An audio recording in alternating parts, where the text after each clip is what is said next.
Menjaga berat badan itu proses, bukan sesuatu yang instan. Dari sampai sekarang ya, itu ternyata membantu mempertahankan hidup sehat Natasha.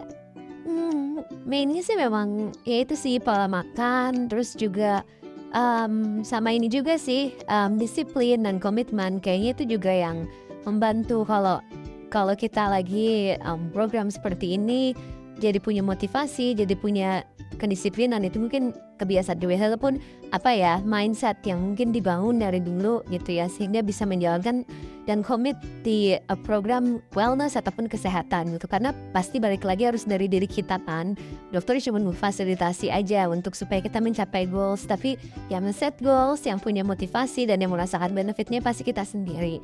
Selain itu apa ya kalau dari secara praktisnya gitu ya apa ya yang kayaknya kebiasaan apa sih mungkin kayak food recall kah atau ada hari-hari tertentu ya mungkin kayak lebih ke ya dibiasakan juga sesibuk apapun pasti harus jaga istirahatnya juga perhatikan apa yang dimakan juga dan kalau yang sekarang ini baru dijalanin ya exercise-nya juga harus diperhatikan gitu berarti emang semua itu dikombinasi ya dok ya dari target dari dokter, meal plan-nya sama dan dorongan si pasiennya sendiri untuk mencapai goals itu sangat penting. Nah, ada nggak kebiasaan yang gak sehat tapi masih suka dilakukan? Apa ya dok?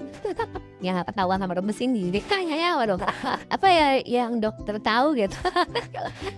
Apa ya kebiasaan ya kadang masih suka nyemil sih, masih ada gitu. Terus aku tuh tipe yang stress eater. Jadi kalau aku lagi kayak stressed out aku lebih kalau orang kan mungkin ada yang stresnya jadi nggak nafsu makan, bawaannya kayak pengen mingkem, pengen apa. Kalau aku kalau lagi stres tuh kayak harus ngemil gitu kan. Terus kalau misalkan kayak aku harus kalau sekarang sih udah nggak pernah lagi. Tapi kalau dulu kayak misalkan pas zaman kuliah gitu ya, mana aku harus begadang.